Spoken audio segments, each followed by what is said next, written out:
Before we start learning objectives 7.1b and c, it's important we first define sample variability. And sample variability happens when the value of a statistic varies in repeated random sampling. So let's say we have a population of 100 elements and we take a sample of 10 and we compute the mean. Well, in one sample, we might get one answer for the mean. In a second sample, we might get a different answer for the mean. So it's important to understand we have to try to account for the variability in taking different random samples. So to do this, we're going to go ahead and let's make sense of this in an investigation. Now in this investigation, we're going to end up addressing Learning Objective 7.1b, which is understand the definition of a sampling distribution. Now it would be great if you were all in the classroom and we could do this as a complete class, but I want you to get your deck of cards out and do this. Shuffle your deck and then randomly select 5 cards and record the median value. Keeping account, an ace would be 1 and a jack, king, or queen would be a 10. And do this 3 times. So pause the video and do that. Now the next thing we would do is we're going to take all of everyone's trials, so everyone has 3 trials, and record them on a dot plot with what your median was. I'm going to go ahead and actually show you the results of 25 different random samples where I selected the 5 cards and recorded the median. So this here is what we would call a distribution of our 25 samples. Technically, this is a sampling distribution because each dot represents the answer from one unique sample. So let's go ahead and describe what we see using our socks. So a shape, center, and spread.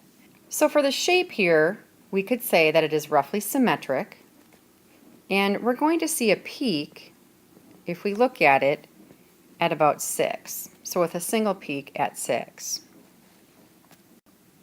Now, because it is symmetric, remember we can talk about the mean for the center. So if I add all of these up and divide by 25, I'm going to find that the mean is actually going to be at about 6.28. And we would call that the balancing point of the distribution. The spread in this case, what we can do is again put all 25 pieces of data into our calculator, compute a one variable statistic. And again, because it's symmetric, we would choose standard deviation. The standard deviation of our sample in this case, which is S of x, is going to be 1.84.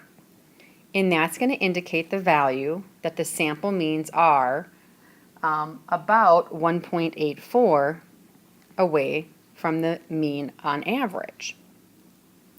And then the outliers in this case, there doesn't seem to be any. Now I'm going to caution you, it almost seems like what we've created is a single distribution of various outcomes of many different samples, which you might think is that called a sampling distribution. And in this case, it's not a true sampling distribution. For a sampling distribution to be an actual true one, every single possible result from that sample must show up on this distribution. And if you think about it, if we were to put 5 cards from the deck and we pull it, is it possible that a median of 2 could have showed up? And in this case it could have. So we do not see the outcome of 2 happening. So we do not see every single possible outcome being graphed in here. So technically it's not a true sampling distribution, but it's the concept of how you would create a sampling distribution. Let's continue on with the simulation, but we're going to switch over to doing something on the calculator. In this task, we're going to simulate a sampling distribution and model the proportion of blue chips that may show up when you draw a chip from a bag that has 100 blue and 100 red chips. And we're going to do this sample repeatedly. So what I want us to do is, let's talk about setting up our calculator to simulate drawing a chip 25 times. And we're going to do that in list 1. So let's do this. Let 0 be a blue chip and let's have 1 be the red chip. So what we want to do is we want to find the sum of list 1 and then we'll divide by 25. So that will tell us the proportion. The answer we get will be considered p hat, which is called the sample proportion. And we're going to take this sample that we do 25 times, we're going to do that sampling 3 different unique times. So let's first define the parameter and the statistic in this case. So the statistic that we're actually going to be doing is p hat, which is our sample proportion. And again, how we're going to do that is, remember, we're going to pick 25 chips recorded to 0 and 1, and we're going to take the sample proportion of that. So we'll take the sum and divide by 25. Well, what is the true population parameter? In this case, it is P, which is called the actual proportion. And the actual proportion is going to be a 50-50, because if there's 100 blue and 100 red chips, the 1/2 would be the average score between 0 and 1. So that's where we see the population parameter. Again, notice the notation. P is a population parameter. This is what we think the actual population proportion would be, but P hat is going to represent what we actually get from our sample. So to do this in your calculator, what you can do is you're going to go to Math, Probability, and our random integer. We're going to select a random integer from 0 to 1, and I want to do that 25 times. And then there's a store button on your calculator, and it'll actually give you this arrow. So where you're going to find it is the button actually says STO, and it has a little arrow. It's right above your on button. So type this in, do store in list 1. So when you do that, if you want, you could actually go into Stat Edit, and you can see the 25 different answers that are posted. Now let's sum those up. So on just your main screen of your calculator, to sum it up, we can just do second list, and under that choose the Math button, and then go to Sum, and tell it to sum L1. When you do that, what it's going to do is give you this sum. So take that now and divide by 25, and that's going to give us the proportion for our sample. And as we did with the card situation, let's have each of you do this 3 times, so you may need to pause the video. Clearly, we're not here as an entire class, so I'm going to show you what a possible dot plot would look like of all of our P hats. So every dot is going to represent the sample proportion from one particular sample. Now imagine we took the sample of 25 elements and we did it 500 times. This right here represents what the dot plot would look like. Assume we have the corresponding dots on here. Now, is this considered to be a true sampling distribution? Here we also do have to be cautious. This is not an accurate sampling distribution because not every possible outcome is there, but the concept of creating a distribution of many, many samples we've actually begun doing. Okay, let's talk about doing a similar type of sampling, but this time instead of taking a sample size of 25, we're actually going to do a sample size of 100 from each time, and we will record what the results would look like if we did this 500 times. You don't have to actually repeat this one, but what you would do in the calculator is random integer, again from 0 to 1, give me 100 of them in list 1. I'm going to sum up that list and then divide by 100, and we'll get the proportion or the average for that. And remember, this time we're doing a sample size of 100 versus before we did 25. Here's what their sample distribution would start to look like. Now if you notice, it looks somewhat similar. We do see the largest peak happening at 50%, which is what the actual population parameter was at. But you're kind of noticing that it's a little more tighter and a little bit more approximately symmetric in this case. So if we were asked to compare the socks of the two distributions where you had a sample size of 25 versus 100, we could look at the shape, center, spread, and outliers. So if we think about the shape of the 25 sample size versus the 100, what we're noticing is they're both somewhat symmetric, but the one with 100 is a little bit tighter and closer in, which means the spread on the one with 100 has less spread, where the one with 25 has more. Now the center, it tends to look as though the center was still coming in for both of these at about maybe the median of 0.5. And in terms of the outliers, we didn't really have any. So the ultimate question we're trying to get to is, what if we increase that sample size this time to 1,000 and we did it 500 times? What do you think is going to happen in terms of the shape, center, spread? Now a conclusion that you might come to is that the shape's going to become even more symmetric and less spread out. The center is going to become even more accurate at a true 0.5, which is the true population parameter, and we would have no outliers. So what this is ultimately going to tell us is as we increase the sample size from 25 to 100 to 1,000, we actually are starting to get a distribution that has less variability than we saw in the beginning at 25 and 100. And this distribution will also start to become and look more like the true population distribution without having to look at the actual population.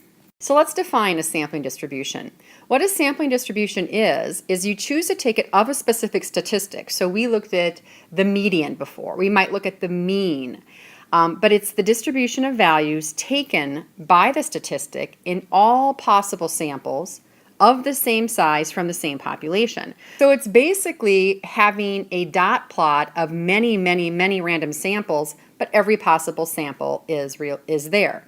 Now, this is really unrealistic, so what we do is we simulate taking many samples. We did in the last example, we had a sample size of 25 or 100 of 1,000, and we did it 500 times. So we try to do it to get it as close as coming up with all possible samples as possible. Now, the one thing I do want to caution you on here is your vocabulary.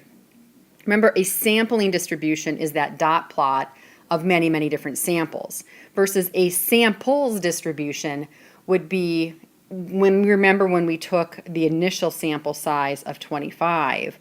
A sample distribution would be what did the actual outcome of just this one sample look like in terms of a graph. So make sure not to confuse these two distributions. Let's look at the choosing card simulation here. So they used some software called Phantom, and they simulated 500 simple random samples of sample size 5, so n was 5, and they did it 500 times. As we described in the alternative activity that we did. The graph below shows the distribution of the sample median, so they chose to actually look at the median for their particular statistic of the graphs. So what it is, they took 500 samples, recorded the median, here's what it looked like from that deck of cards. So the question is this sampling distribution of the sample median? Justify your answer. Well, in this one we do have to be careful. No, it does not use all plausible samples of sample size 5. Again, what if we chose, what if we had 4 aces and a 2, the median would have been the number 1. And we don't see this in this graph, therefore this is not a true sampling distribution. Let's go in and describe the distribution. So again, whenever they say describe the distribution, this is chapter 1, you must do your socks. The shape of this distribution, clearly we can tell, is roughly symmetric with the peak at 6. The center on this one is going to have a median of about 6. The spread on here, if we look at it, it looks like most values are going to be between the numbers 4 and 8 technically, but they could go as low as 2 and 10. And there are no obvious outliers. Now in part C, suppose that another student prepared a different deck of cards and claimed it was exactly the same one used in our activity. However, they took an SRS of size 5 and the median ended up being 4. Does this provide convincing evidence that the student's deck is different from ours? You know, we're using the same sample size in both examples, but they had the median of 4 when they looked at their entire graph, but we have it of 6. Is their deck different? Well, what is the chance of actually getting on our samples a mean of 4 or maybe even lower, something that extreme?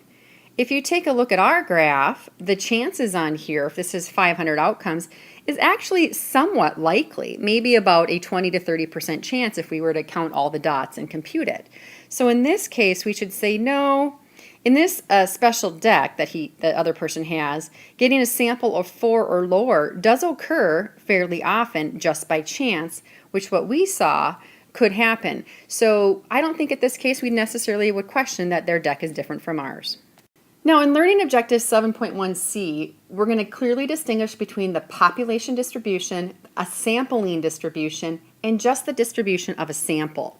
So we've talked about the sampling distribution and a samples distribution, but what about a population distribution? What a population distribution is it gives the values of the variable for all the individuals in the population. So you're going to see every single answer for the entire population in this distribution. Now this AP common mistake that they touch on here, we've already slightly addressed. They're just saying be very careful with your vocab. Ultimately, they're saying if you talk about the distribution of the sample statistic and the distribution of the sample itself, you just want to be very specific. So what are you talking about? Always start it with saying the distribution of, is it the sample, the population, the sampling distribution? So I think this slide here really wraps up Learning Objective 7.1c nicely. And let's go back to our simulation of the chips that we did with the calculator. Remember, we had 200 chips. We had 100 that were blue and 100 that were red. This right here in this graph clearly identifies our population distribution. So our entire population had 200 chips, which we see in this distribution. Remember, lowercase p by itself, the proportion is 50%. That's a population parameter. And we're going to define p as a portion of red, by the way. So a population distribution is basically all the chips in the hat. That's the entire population. So now we're going to come in and actually take a sample of those. So what you're seeing here are just roughly, we have 3 different individual samples were taken. So this right here was a sample of 20 chips. They recorded the blue and the red, and they came up with the proportion. Notice the proportion is p hat. That is the sample's proportion, and then they did it 3 different times. Each of these graphs is the distribution of a single sample, which came from this population. And then lastly, we wrap up with the sample mean distribution. So what is the sample mean distribution? What it is, it's a graph of all of these particular outcomes. In particular, it's the graph of every single p hat for every single example. And so what it is, it displays the distribution of all of our p hats. And overall, what it does is it describes how our statistic varies in many samples from our actual population.